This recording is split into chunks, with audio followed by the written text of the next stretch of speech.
Your Entity Framework core data might already be out of sync and you wouldn't even know it.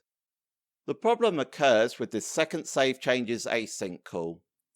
In this scenario, we're adding an order to a dispatch queue table, saving the changes to the database, and then using the generated ID from the dispatch queue to send an email.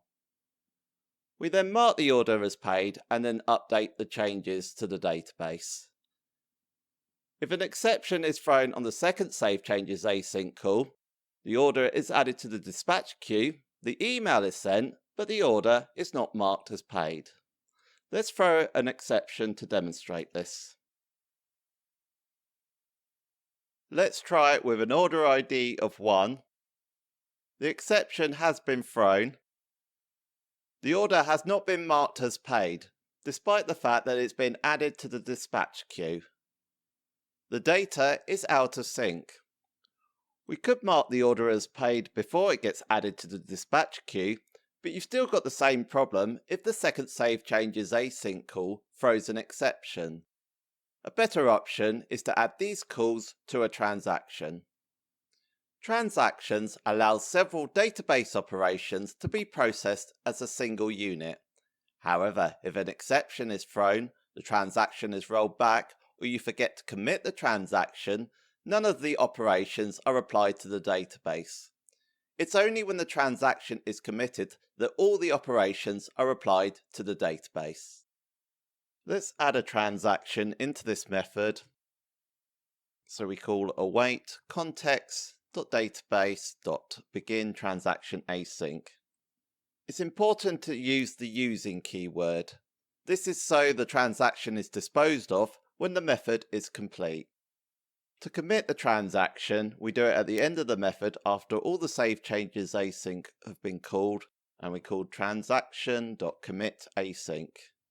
It's essential that you call this. If you forget to call this, none of these operations will be applied to the database. We'll demonstrate this by commenting this line out and trying it out. Let's try it with an order ID of 2. It's hitting the method. It's been successful, but if we have a look at the database, the order has not been marked as paid, nor has it been added to the dispatch queue. Entity Framework Core is the major ORM used in ASP.NET Core. It's so popular that I decided to use it in my Minimal API course, and you can use it to build a web API from start to finish. Check out the link in the description to view the course. Back to this video, let's have a look at rolling back a transaction. We can roll back the transaction if the email fails to send. So we wrap this around an if statement. If it fails to send, we roll back the transaction and return the method as false. Now, if you roll back the transaction, none of the database operations will be processed, even if save changes async has already been called. We'll update send order dispatch email to false and run the application to demonstrate this. Let's use 3 as the order ID. The transaction has been rolled back, and the order has not been added to the dispatch queue. By default, the transaction is rolled back if an exception is thrown. But if you're using a try-catch block, it's essential to roll back the transaction once an exception is thrown to free up resources. We'll add this into a try-catch block. We'll catch the exception.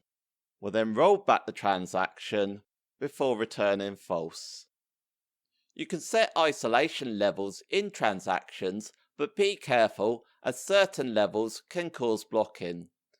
This defines how one transaction is isolated from changes made by other transactions. Serializable is the highest isolation level, and it has complete isolation over all other transactions. It also prevents you inserting new records that match your query. Here we're querying the orders where the pay date doesn't have a value. If we try to insert a new record with the pay date as null, it won't be inserted until this transaction has been committed. We'll put a breakpoint on the order to demonstrate this. The transaction has started. We're querying the orders. Let's insert a new order into the database. It's hanging. It's not until the transaction has been completed that the order is inserted into the database. In this example, it's taken 7 seconds to insert the new order. Snapshot is the next isolation level, and it's similar to serializable without the blocking issues. However, if you try to update the same record twice at the same time, one will succeed and one will fail. And you need to allow snapshot isolation on your database, otherwise it won't work. So run this query. The transaction has started. Let's mark the order as paid. That has been successful. But when we try and mark it as paid again, we get the exception snapshot isolation transaction aborted due to update conflict. Repeatable read is the next one. If a transaction reads a row, other transactions can't update that row until the original transaction is complete. Now this can cause performance issues, particularly when other transactions are trying to update the same record at the same time. With the transaction started, let's mark the order as paid. So it's hanging at the moment. Let's complete the transaction, and it's taken 6 seconds to update the order and mark it as paid in this query. Read uncommitted is the next one. This will read data from transactions that haven't been committed. Now the problem with this is that a transaction might be rolled back, meaning that the data doesn't hit the database. The last one we'll look at is read committed.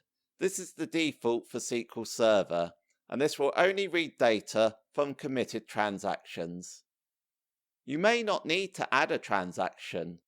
When you call Save Changes Async, any added, modified, or deleted entities in the DB context are executed in a single transaction. Either they all get run, or none of them get run if an exception is thrown. We've removed the transaction, and we're adding the order to the dispatch queue, as well as marking it as paid to the same Save Changes Async call.